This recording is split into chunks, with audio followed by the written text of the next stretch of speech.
എന്തായാലും ഒരു 30 സീറ്റ് കൂടുതൽ കിട്ടും. എന്തായാലും രാജീവ് ചന്ദ്രശേഖർജി 100% ഉറപ്പാണ് ജയിച്ചിരിക്കുന്നത്. കേരളത്തിൽ വൻ വളർച്ചയായിരിക്കും ഇനി അങ്ങോട്ട്. ഈ നിയമസഭാ തെരഞ്ഞെടുപ്പോടുകൂടി ഭാരതീയ ജനതാ പാർട്ടി കേരളം മുഴുവൻ കൈയടക്കും. ഇത്തവണ ഒരു തൂക്കു മന്ത്രിസഭയായിരിക്കും ഇവിടെ ഉണ്ടാവുക, അതിൽ ഏതൊരു സംശയവുമില്ല. ആ തൂക്കു മന്ത്രിസഭയിൽ പിന്നെ തീരുമാനം എടുക്കേണ്ടത് ഭാരതീയ ജനതാ പാർട്ടിയുടെ നിയമസഭാ മെമ്പേഴ്സായിരിക്കും. നമ്മുടെ ഏറ്റവും നല്ല ഭൂരിപക്ഷം രാജീവ് ചന്ദ്രശേഖർജി ഉറപ്പായിട്ടും എ ക്ലാസ് സ്ഥാനാർത്ഥിയാണ്, എ ക്ലാസ് MLA ആയിരിക്കും.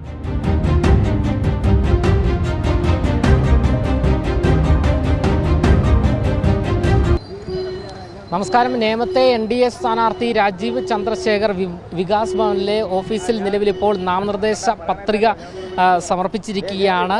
ഈ വലിയൊരു ആഘോഷമായാണ് നാമനിർദ്ദേശ പത്രിക സമർപ്പിക്കാനായി പ്രവർത്തകർ ഉൾപ്പെടെയുള്ളവർ ഇപ്പോൾ വികാസ് ഭവന് മുൻപിലേക്ക് എത്തിച്ചേർന്നിരിക്കുന്നത്. പ്രവർത്തകരാണ് ഈ ദൃശ്യങ്ങൾ കാണുവാൻ സാധിക്കുന്നത്. എന്തായാലും വലിയ പ്രതീക്ഷയാണ് BJPയെ സംബന്ധിച്ചിടത്തോളം ഈ നിയമസഭാ തെരഞ്ഞെടുപ്പ്. ചേച്ചി, ഇപ്രാവശ്യം നേമത്ത് രാജീവ് ചന്ദ്രശേഖർ ഇല്ല, ജയിക്കും. 100% ഉറപ്പല്ലേ. നല്ലൊരു വ്യക്തിയല്ലേ, നമ്മൾ കണ്ടേ. ഇപ്പം നിൽക്കുന്നതിൽ വെച്ച് ഏറ്റവും നല്ല വ്യക്തിയാണ്. പിന്നെ സൂപ്പർ. അഭിപ്രായത്തിൽ എത്ര സീറ്റ് കിട്ടുമായിരിക്കും? എന്തായാലും ഒരു 30 സീറ്റ് കൂടുതൽ കിട്ടും. എന്തായാലും രാജീവ് ചന്ദ്രശേഖർജി 100% ഉറപ്പാണ് ജയിച്ചിരിക്കും. ചേട്ടാ, എന്താണ് ഒരു പ്രതീക്ഷയ്ക്ക് വേറെ സംശയമൊന്നും വേണ്ടല്ലോ. പുള്ളി ഇപ്പോഴെ തന്നെ ജയിച്ചു നിൽക്കുകയാണ്. വൻ ഭൂരിപക്ഷത്തിൽ വരും. ഒരു മാറ്റമില്ല. നമ്മുടെ ഏറ്റവും നല്ല ഭൂരിപക്ഷം രാജീവ് ചന്ദ്രശേഖർജി ഉറപ്പായിട്ടും എ ക്ലാസ് സ്ഥാനാർത്ഥിയാണ്, എ ക്ലാസ് MLA ആയിരിക്കും.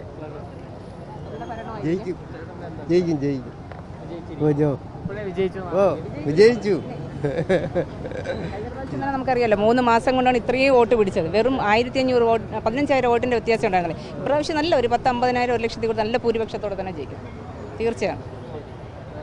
15,000-ത്തിലധികം വോട്ടുകളുടെ ഭൂരിപക്ഷം ഉണ്ടാകും. പിന്നെ 15,000 അല്ല, കൂടുതലുണ്ടാവും. എന്തായാലും നിയമമണ്ഡലത്തിൽ തീ പാറുന്ന പോരാട്ടമായിരിക്കുമെന്നാണ് BJP പ്രവർത്തകരെല്ലാവരും തന്നെ പറയുന്നത്. 15,000-വുമല്ല, അതിൽ കൂടുതൽ വലിയ ഭൂരിപക്ഷത്തിൽ വിജയിക്കും എന്നുള്ള ഒരു അഭിപ്രായമാണ് നിലവിലുള്ളത്.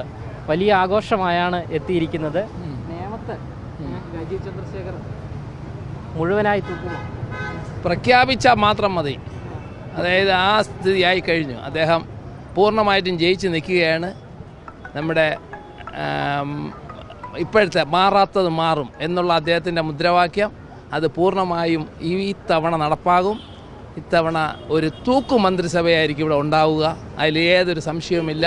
ആ തൂക്കു മന്ത്രിസഭയിൽ പിന്നെ തീരുമാനം എടുക്കേണ്ടത് ഭാരതീയ ജനതാ പാർട്ടിയുടെ നിയമസഭാ മെമ്പേഴ്സായിരിക്കും.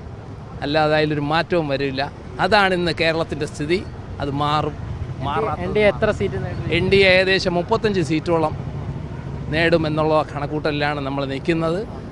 അത് തിരുവനന്തപുരത്ത് നിന്ന് തന്നെ തുടങ്ങും. തിരുവനന്തപുരത്തെ 4 പ്രധാന സിറ്റിക്കകത്തുള്ള 4 പ്രധാന മണ്ഡലങ്ങൾ നമ്മൾ കൈയടക്കി അവിടെ നിന്ന് തുടങ്ങി ജൈത്രയാത്ര കാസർഗോഡ് വരെ നീളും.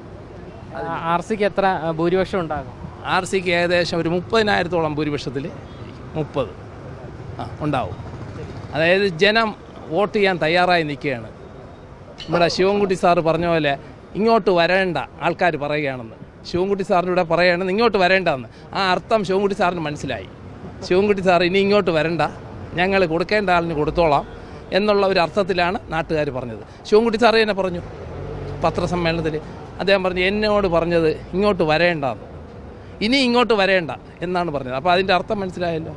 അത് നാട്ടുകാർക്കും മനസ്സിലായി, ശിവൻകുട്ടി സാറിനും മനസ്സിലായി, എല്ലാവർക്കും മനസ്സിലായി. ഇതിപ്പോൾ പിന്നെ ബുള്ളറ്റിലാണ് RC നാമനിർദ്ദേശ പത്രിക സമർപ്പിക്കാൻ വന്നിരിക്കുന്നത്. അതുപോലെ തന്നെ വേഗതയുണ്ടാകുമോ BJPയുടെ വളർച്ചയ്ക്കും? കേരളത്തിൽ വൻ വളർച്ചയായിരിക്കും ഇനി അങ്ങോട്ട്. ഈ നിയമസഭാ തെരഞ്ഞെടുപ്പോടുകൂടി ഭാരതീയ ജനതാ പാർട്ടി കേരളം മുഴുവൻ കൈയടക്കും. അതിലൊരു മാറ്റമില്ല. എന്തായാലും BJP പ്രവർത്തകൻ്റെ ഒരു പ്രതികരണമാണിത്. ബുള്ളറ്റ് വേഗതയിലുള്ള ഒരു വളരെ വലിയൊരു വളർച്ചയായിരിക്കും BJPക്ക് ഈ നിയമസഭാ തെരഞ്ഞെടുപ്പോടുകൂടി ഉണ്ടാവുക എന്നുള്ളതാണ്. എങ്ങനെയാണ് പ്രതീക്ഷിക്കുന്നത് ഈ നിയമസഭാ തെരഞ്ഞെടുപ്പിൽ BJPയുടെ ഒരു വളർച്ച? നമസ്തേ, എൻ്റെ പേര് ഡോക്ടർ അജീഷ് എസ് വി എന്നാണ്. ലോക് ജനശക്തി പാർട്ടി രാംവിലാസ് പാസ്വാൻ്റെ നമ്മളിവിടുത്തെ NDAയുടെ ഘടകകക്ഷിയാണ്. ചിരാഗ് പാസ്വാനാണ് നമ്മുടെ ഇപ്പോഴത്തെ കേന്ദ്രമന്ത്രി. അപ്പോൾ അദ്ദേഹത്തിൻ്റെ പാർട്ടിയിലെ കേരളത്തിലെ മെഡിക്കൽ വിങ്ങിൻ്റെ സംസ്ഥാന പ്രസിഡൻ്റാണ് ഞാൻ. അപ്പോൾ എനിക്ക് പറയാനുള്ളത്, നമ്മുടെ ഈ മാറി മാറി രണ്ട് പാർട്ടികളും വലതും ഇടതും ഭരിച്ചു മുടിച്ചെന്ന് വേണം പറയാൻ. കാരണം കേരളത്തിൻ്റെ പൊതുബാധ്യത 1.5 കോടിയായിരുന്ന പൊതുബാധ്യത ഇപ്പം 4.5 ലക്ഷം കോടി രൂപയാക്കാൻ നമ്മുടെ കഴിഞ്ഞ 10 വർഷത്തെ ഭരണം കൊണ്ട് നമ്മുടെ ഇടതുപക്ഷ മുന്നണിക്ക് സാധിച്ചു എന്നുള്ളതാണ്. അതായത് നമ്മളിനി നമ്മുടെ അടുത്ത 10 തലമുറ അധ്വാനിച്ചാൽ പോലും ഈ കടം തീരില്ല. അപ്പോൾ ആ തരത്തിലുള്ള ഒരു ഭരണ മികവ് ഇവിടെ ഉണ്ടാക്കാൻ കഴിഞ്ഞു. പിന്നെ മെഡിക്കൽ വിങ്ങിൻ്റെ സ്റ്റേറ്റ് പ്രസിഡന്റ് എന്നുള്ള നിലയിൽ എനിക്ക് പറയാനുള്ള കാര്യം നമ്മുടെ ആരോഗ്യരംഗത്തെക്കുറിച്ചാണ്. ആരോഗ്യരംഗത്തെക്കുറിച്ച് നിങ്ങൾക്ക് എല്ലാവർക്കും അറിയാം. നമ്മുടെ കഴിഞ്ഞ ദിവസം കൂടെ എന്താണ് വെന്റിലേറ്റർ പൊട്ടിത്തെറിച്ച് ഇപ്പം ഒരു ഡെത്ത് ഉണ്ടെന്നാണ് പറയുന്നത്. അപ്പോൾ ഇത്രയധികം UN പോലും അവാർഡ് കിട്ടി, വേൾഡ് ഹെൽത്ത് ഓർഗനൈസേഷൻ്റെ വരെ അംഗീകാരമുള്ള നമ്മുടെ ഈ കേരളത്തിൽ നടക്കുന്നത് ഇതാണ് നടക്കുന്നത്. അപ്പോൾ ഒരു സത്യം പറഞ്ഞാൽ ഭരണസ്തംഭനമാണ് നിലവിലുണ്ടായിരിക്കുന്നത്. നമ്മുടെ ഇവിടെ ഉണ്ടായിരിക്കുന്ന ഭരണസ്തംഭനമാണ്. BJPയെ സംബന്ധിച്ച് ഏത് തരത്തിലുള്ള നേട്ടമാണ് ഈ ഒരു നിയമസഭാ തെരഞ്ഞെടുപ്പിലുണ്ടാകുക? എങ്ങനെയാണ് പ്രതീക്ഷിക്കുന്നത്? BJPയെ സംബന്ധിച്ചാണെങ്കിൽ നമുക്ക് എല്ലാവർക്കും അറിയാവുന്നത്, നമ്മുടെ ഇപ്പോഴത്തെ ഒരു ഗ്ലോബൽ ഗുരു എന്ന് പറയുന്ന ആരാണ്? മോദിജിയാണ്.